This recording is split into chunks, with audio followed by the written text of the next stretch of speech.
welcome, Paula Bullyan, Thank you. and it's great to have you. Rawandcookedvegan.com, and just tell us a little bit about.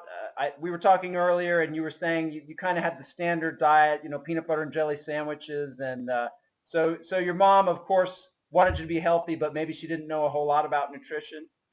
Right, right. And like I said, there were 9 of us kids, and so she had to feed us on a budget and maybe cereal and a banana for breakfast, peanut butter and jelly for lunch, and always had fruit. And then just your standard dinner, meat and potatoes type of a thing, along with dessert. Always had milk, for each meal, that kind of thing. So it was healthy in those days, Right, way, in the 60s and 70s. So right. that's kind of the way that I was raised. Okay. And at what age did you start to become interested in health and diet? When I was in my early teens, I was started to become interested in health and nutrition because um, I started to gain a little bit of weight, and my dad wasn't real kind about it. He used to, say derogatory names, and then my brothers would do the same things. So, Aha. yeah, so then I thought I gotta, of course I have to go on a diet type of a thing.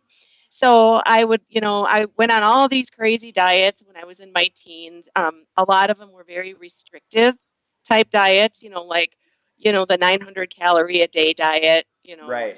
eat only granola or something diet or something crazy like that. So all throughout my teens, I was constantly looking for a way to slim down. Okay. You bring up an interesting topic because I think, I have four sisters, and I think they experienced some of what you did. I think that's common for women. That men are hassling them about their weight. That's Yes, yes, it was awful, and it's so funny because I'm 54 years old, and when I look back at pictures of myself when I was in my teens, I was not heavy at all. In fact, I was only about 10 pounds heavier than I am now. wow. So it was very damaging to my self-esteem, and I think it created in me almost a body dysmorphic disorder. I always have thought my whole life that I look heavier than I am. So, Wow. I think that's when all that happened to me when I was in my early teens. Hmm. Did did you have any sisters, or was it just brothers? Yes, no, there's 6 girls and 3 boys. And Wow. Okay.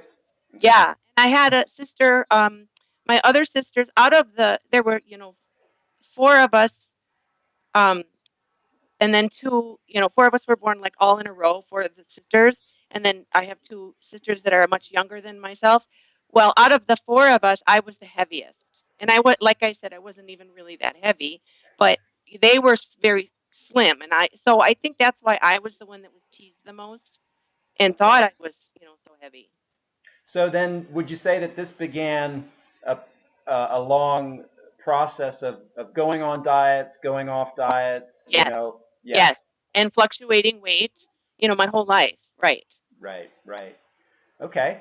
And were you into fitness at all? Were you exercising? Yes, yes, very much so. I was in sports in high school, and then in my 20s and 30s, I'm a big walker, and I started walking in my 20s, and I went through the whole aerobics craze in the 80s and Right. 80s. Took all the aerobics classes, and then I when I was in my 40s, I belonged to Gold's Gym and then Anytime Fitness. So always very into exercise. Yes. All right. All right. Now, would you say so? Maybe I guess we could generalize and say you did a lot of conventional diets. Maybe you tried a whole variety of different diets. Very much Um, so.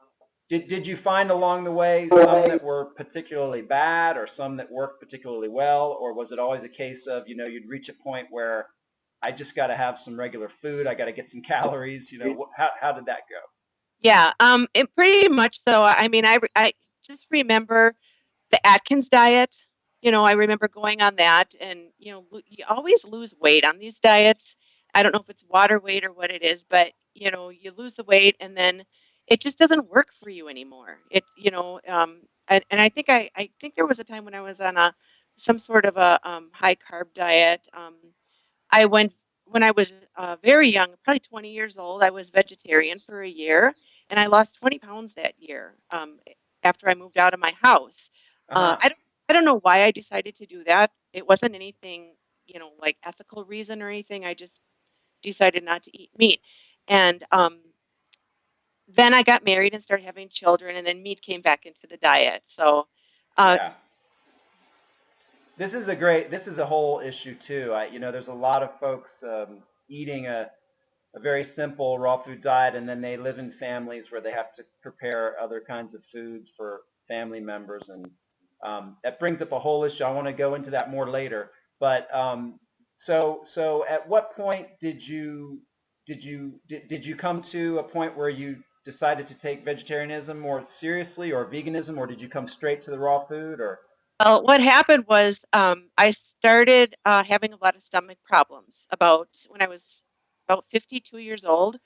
Um, I was diagnosed with gastroparesis, uh, and what that is, and I had never heard of it in my whole entire life. I would eat food, and then my stomach I would feel like I ate a turkey dinner, and then it would just sit in my stomach, and then I would end up throwing up.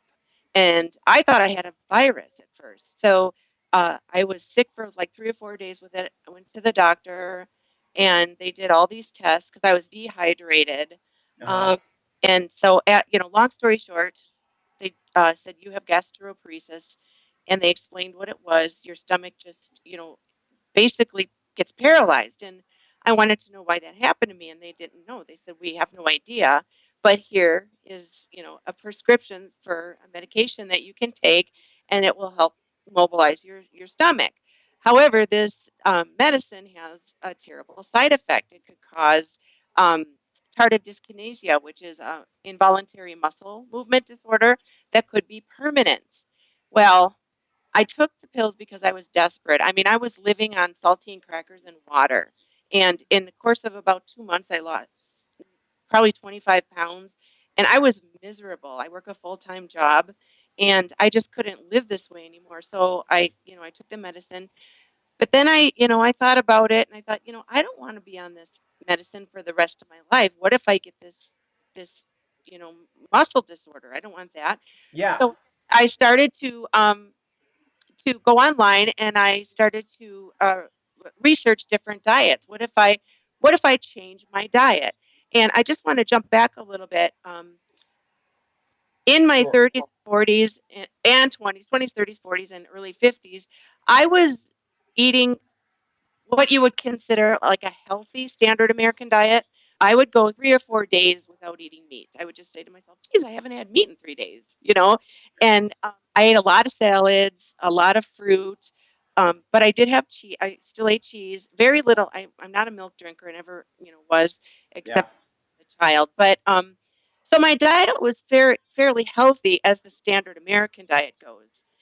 So, anyways, that's Um, kind of yeah, that's a great point. And also, can you tell me before you go on, do you by any chance remember the name of the medication they had prescribed to you for this? Reglan. Okay. And your the side effect is that if you take it long enough, you start to get involuntary muscular movement. You And could. and and what was the term that you used for that? I've heard that term, Tardive dyskinesia. dyskinesia. Yeah, yeah, yeah. Okay. Retardative dyskinesia. Okay. Um, so go ahead and continue. Okay, so I was researching online for different diets, and it's really funny because I um, I just came across this pH diet where your body's supposed to be in an alkaline state, and the problem with a lot of people is they're living in this acid state, and that causes lots of um, diseases and things like that.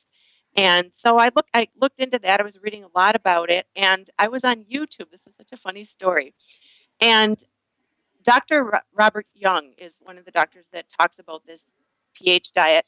And I clicked on a YouTube video thinking it was a video by Dr. Young. It's like, I'll listen to this guy and see what he has to say. Yeah. It was this other person that was totally debunking Dr. Young. I'm thinking, who in the heck is this guy? So I'm listening to this video, and he's totally trashing this guy. Well, you know who it was, right? He was the writer. Right.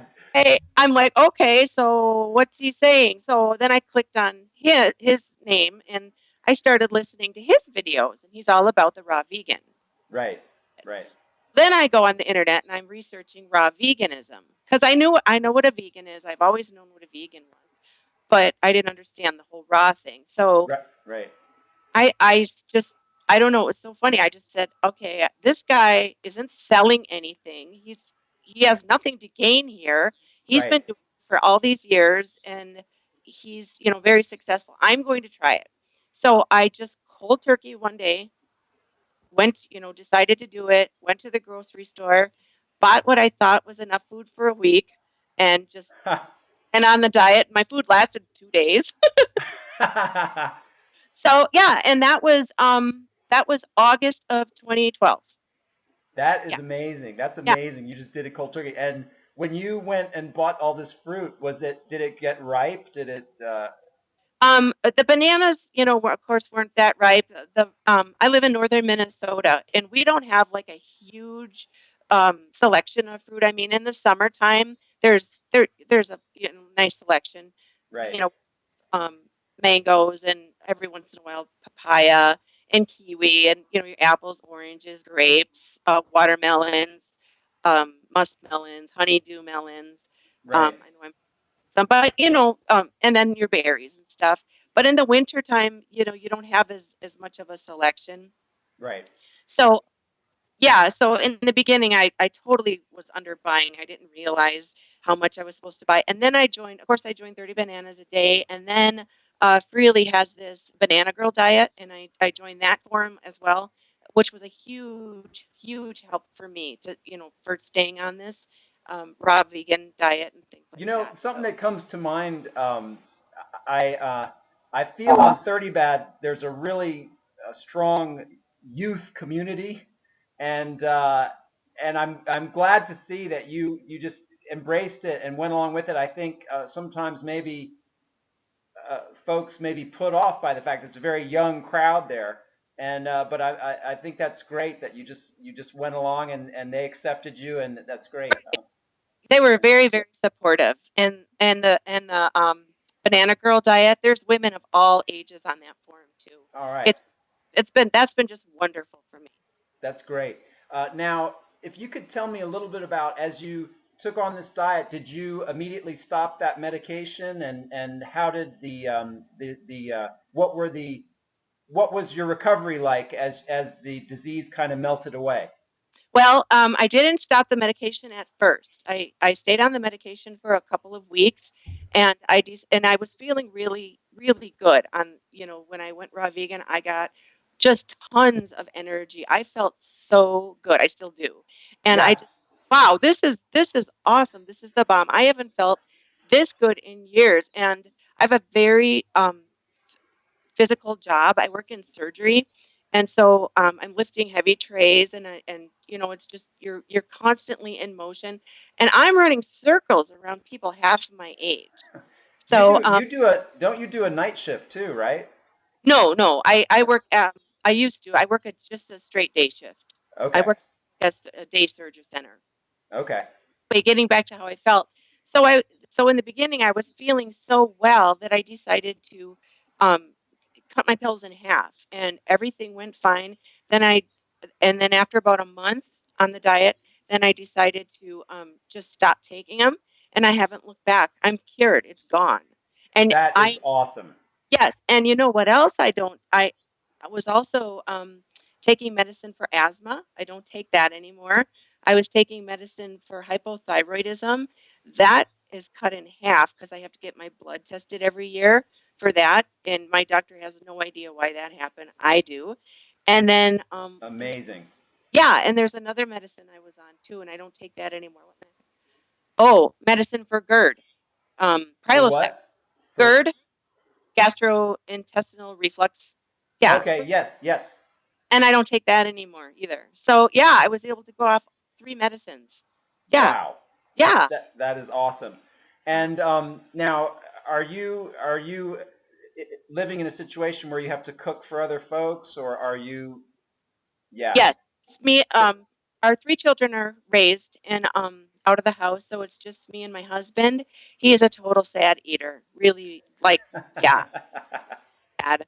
And, I mean, McDonald's and stuff like right, that. I haven't right. had McDonald's since I was in my 20s, early 20s at that. And yeah, he is a total sad eater. I can't get him to change. And it's funny, when I went on this diet, my whole family thought I was insane. You know, Yeah, my husband, my children, your wacky diet. And I said, this is what's working for me with regard to this gastroparesis. I'm going to keep doing it. So there's the whole social aspect of it too. But, Thanksgiving, and I have to bring my giant thing of salad and fruit. But, everybody, I mean, it's not that they were mean to me. Nobody was mean. They were just, kind of like, okay, you yeah, know. yeah. That's. I'm glad you are talking about this. It's a huge topic I really want to get more into, and maybe you could talk a little bit about how you do it psychologically, because people get freaked out. It's a different approach to life. Maybe it makes them face some of the habits they're doing that they know are not good. Right. Um, and then there's also this element of you now know what you know, and uh, you've seen the health that it brings you, and you want to share it with people, but there's more often than not a reluctance to hear about it, right? Absolutely. And what's Yeah, really funny is, in addition to everything else, I lost a lot of weight on this diet. Well, I had lost weight because of the gastroparesis, but um, I was quite heavy. I gained a lot of weight in my late from age 45 to 52. I yeah. was pushing I'm 5'6" and I was pushing 160 pounds, and that was the most I've ever weighed in my life.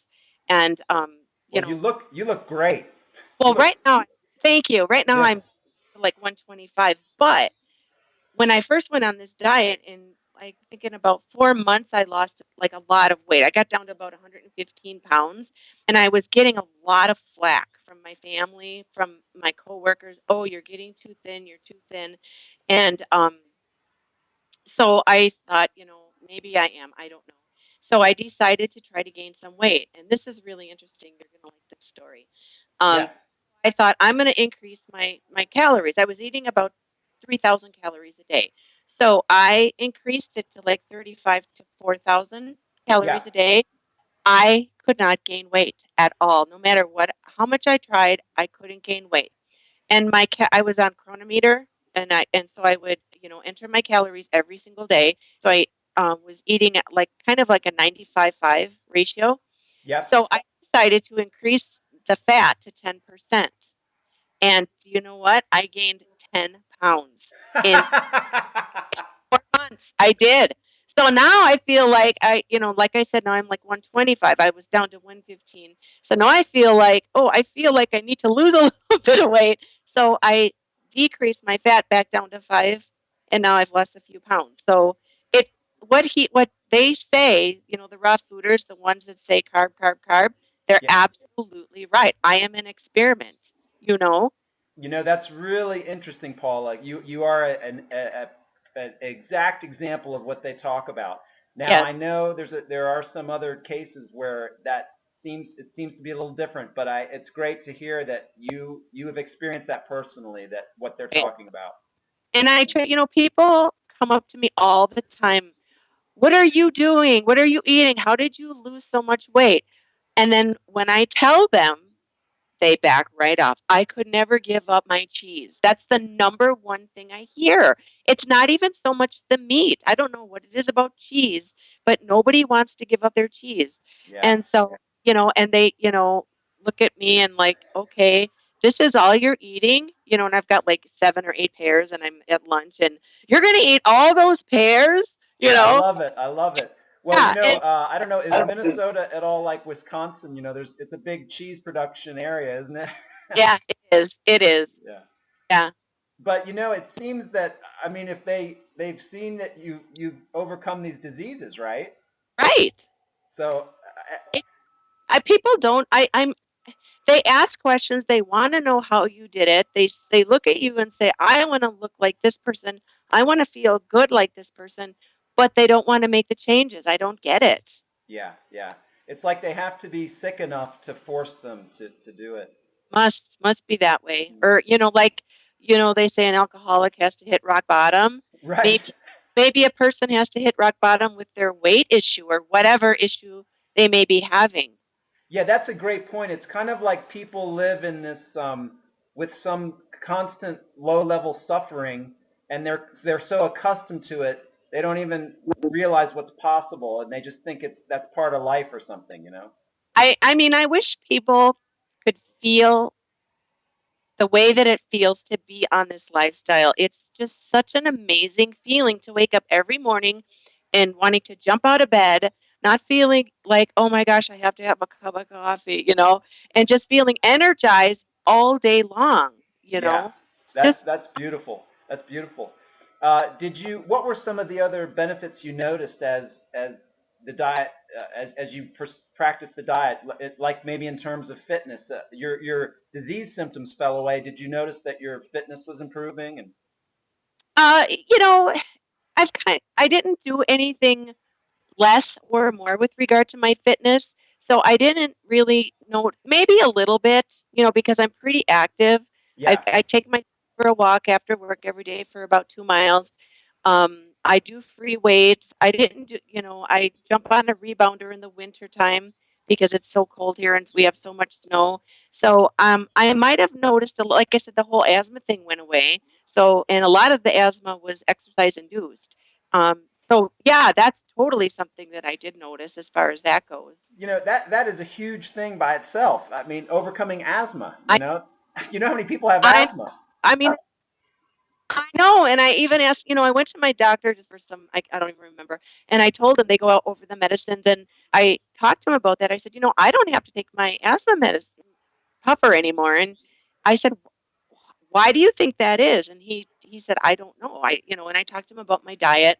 I wanted him to know that I was on this vegan diet, raw vegan diet, and he, he told me that, and I was telling him I was getting a lot of flack from people about my weight, and he said, people in society are so used to seeing overweight. Like 60% of Americans are overweight, and they don't know what normal should look like. And he said, you are normal. It's normal for bones to be showing. It's not normal for people to have all this weight. So, your weight is fine. Don't worry about that.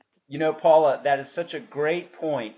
And I think it's Herbert Shelton used to have a term. He called it a pathogenic norm.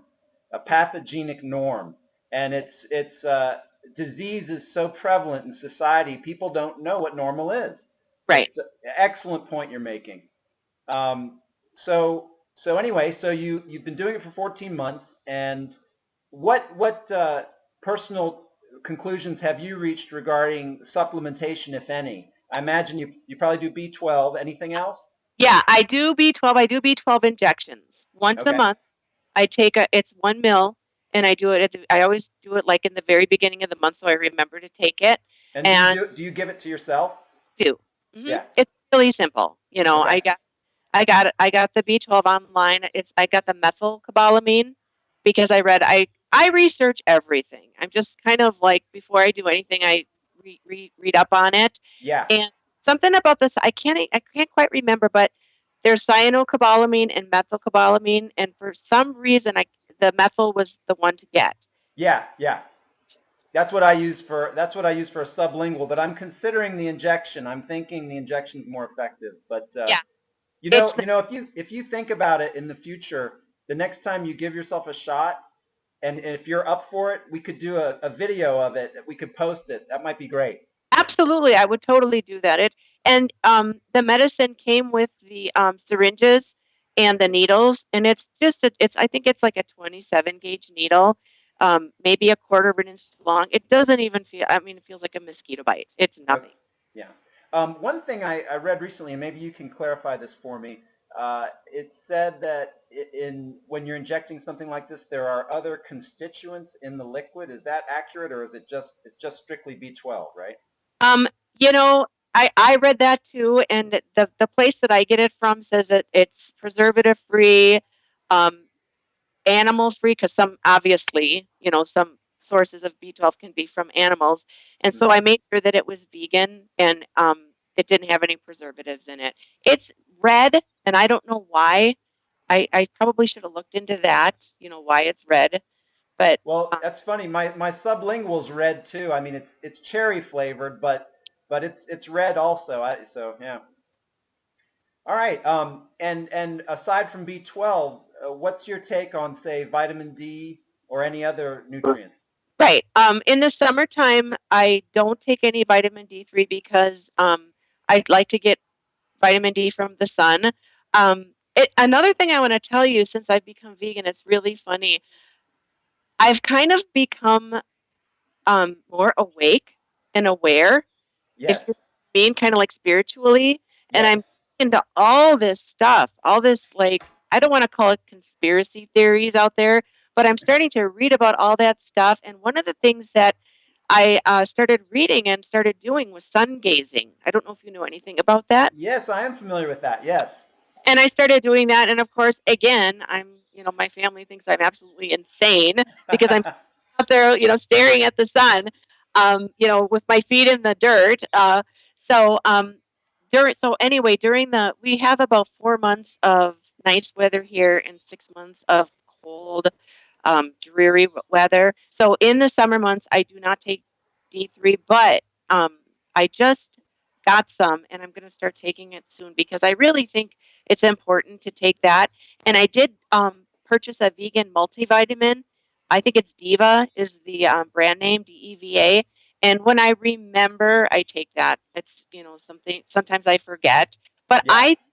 I personally think that we get all of our everything that we need, amino acids, um, vitamins and everything from plant-based diet, even cooked. Even like if you were to eat potatoes and things like that. I think it's all there.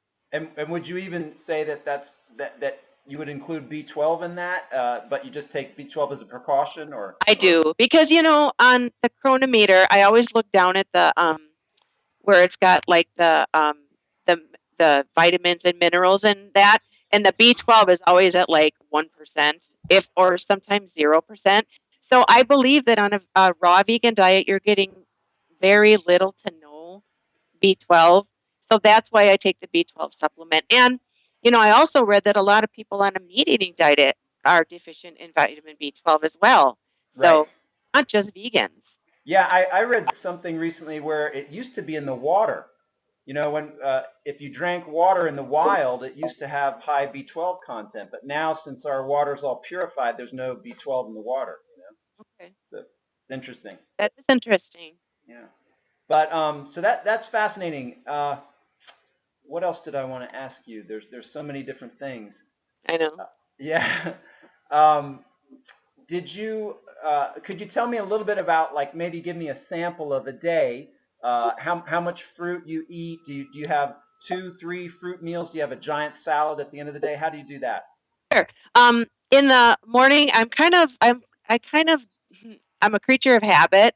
Just because I work 7 to 3:30, and I have to make my smoothie the night before because God forbid if I made it in the morning and woke my husband up, because he works an hour later than me, and so I have a Vitamix. I love my Vitamix, and I gotta get one. I gotta get one. so awesome. They're Yeah. yeah, never. Oh my gosh. So, anyways, I'll make like an 8 banana, like 20 dates, and then 1 cup of coconut sugar smoothie in for breakfast, and I'll drink that in the car on the way to work. I have about a 15-minute car ride, and then I'll drink it like the rest of it on my break. So Okay. that Can you tell me the ingredients again a little more sure, slowly? sure, 8 bananas, Yep. about 20 dates, Yep. and 1 cup of coconut sugar. Uh huh. Yep. And so that's about maybe 1,000 calories, maybe a little bit more. So that will be my breakfast and then my break because I can't drink it all before work. I just can't, in like I have about 20 minutes to drink it. Right. So I drink the rest of it on my break. And then for lunch, I'll bring like a mono meal of fruit. So maybe 5 or 6 cups of grapes, or like I said, 7 or 8 pears, or Yeah. 7 bananas. And everybody at work, we have a break room, and they're like, okay, what's the fruit of the day? And they tease me, but they're used to it now. Everybody at work, and so that's what I'll have for lunch, a mono meal of a whole bunch of fruits.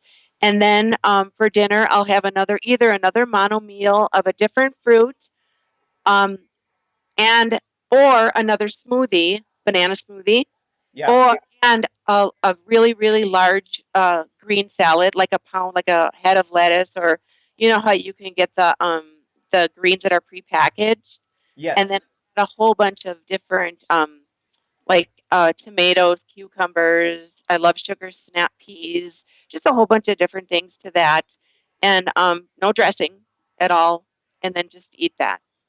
So That's so amazing. yeah, Uh, it's um, about 3,000 to 4,000 calories a day is about what I average.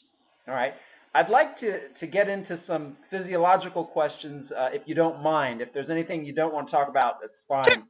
Um, do you find that when you have a fruit meal that there's pretty shortly thereafter you're heading to the bathroom to Yes, eliminate? Yeah.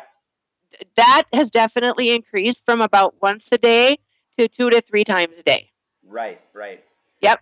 And also, I'd like to do this with the ladies because I feel like there's different types of information on this out there. What has been your experience with menstruation, if any, in terms of the diet? Yeah, unfortunately, I was already into, the whole menopausal thing. I haven't had a period in 2 years, so I Okay. can't speak about that. But I have heard and read other, people talk about how that, like the cycle is less, the amount is less, things like that. But I can't speak about that. Okay. And I guess there's no way to tell because you've been so healthy, but I would imagine that your transition through menopause is a lot easier. I think so. I mean, I didn't have, any like hot flash. I don't know what a hot flash is. I've never had one. Yep. Um, I did before I went on the raw vegan diet. I had a little bit of night sweats. Nothing really bad though. Like some of my friends would say they'd have to change their sheets and everything.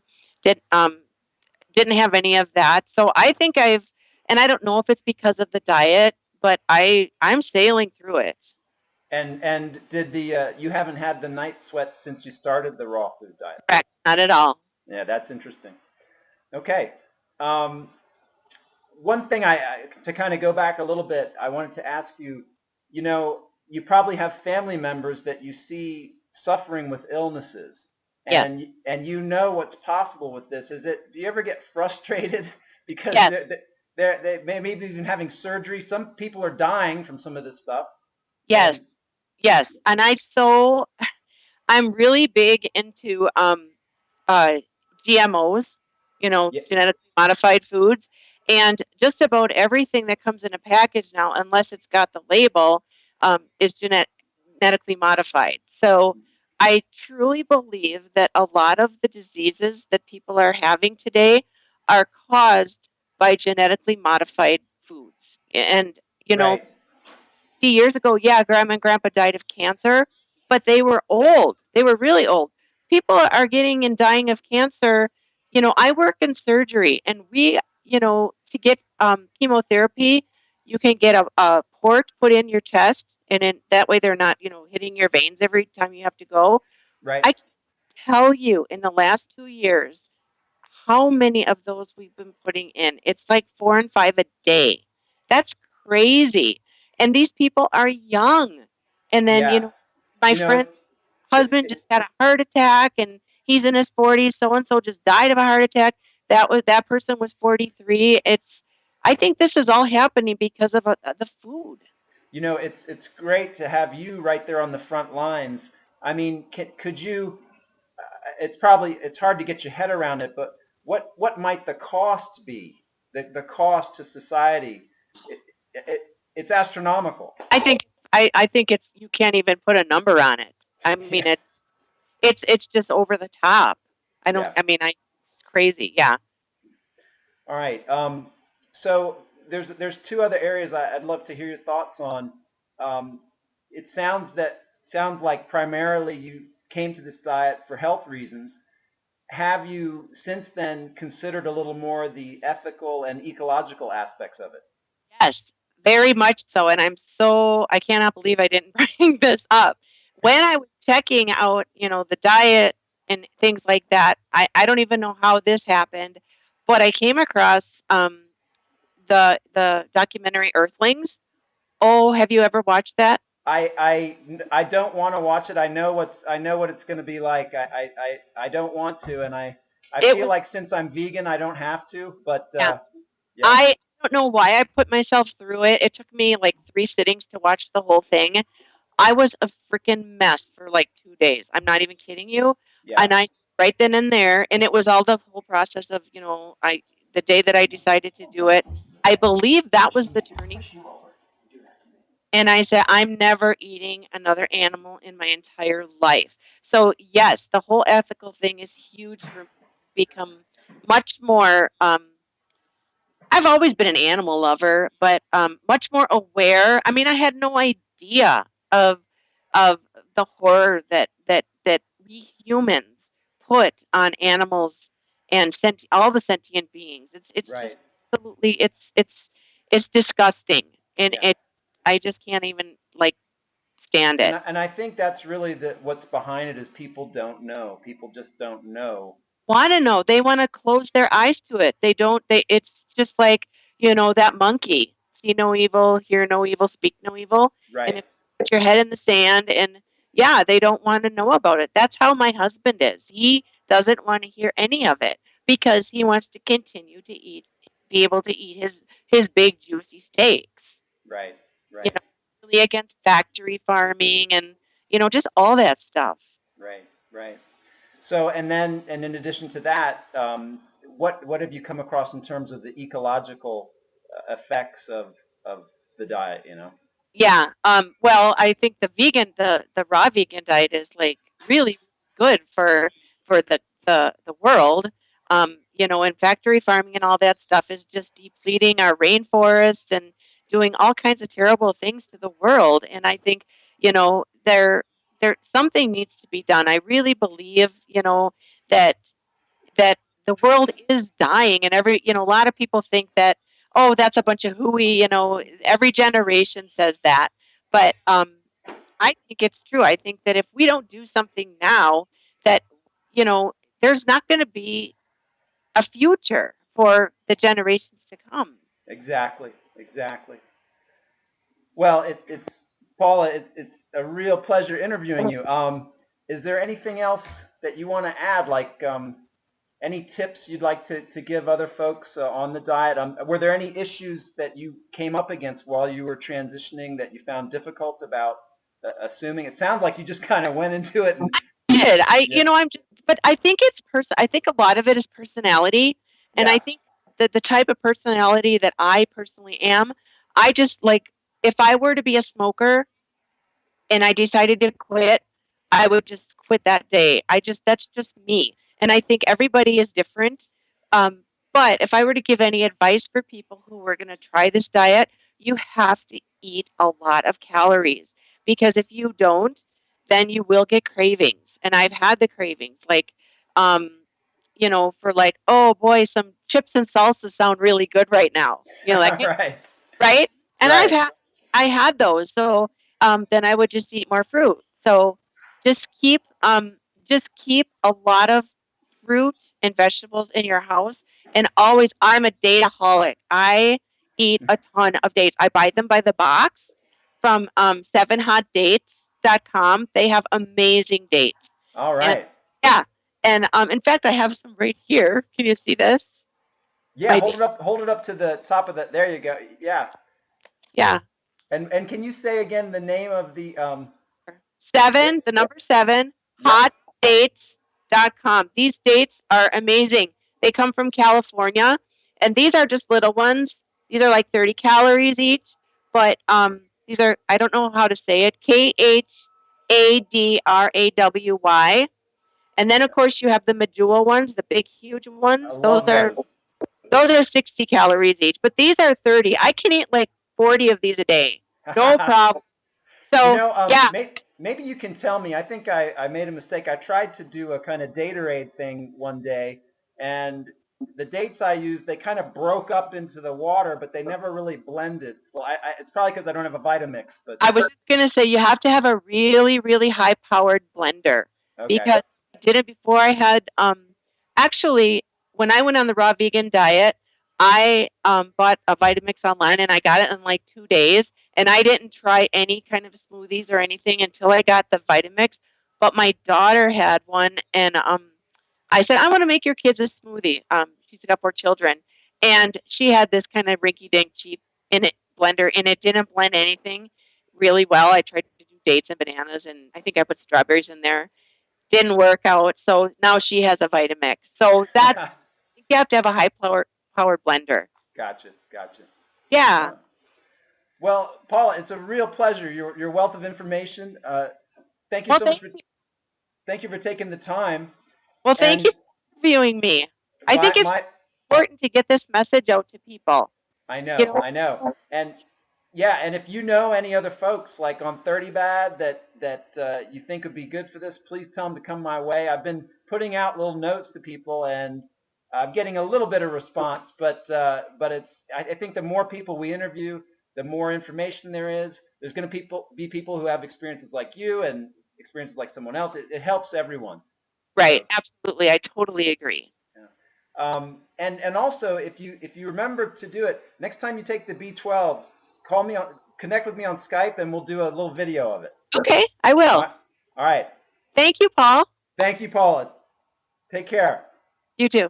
All right. Bye.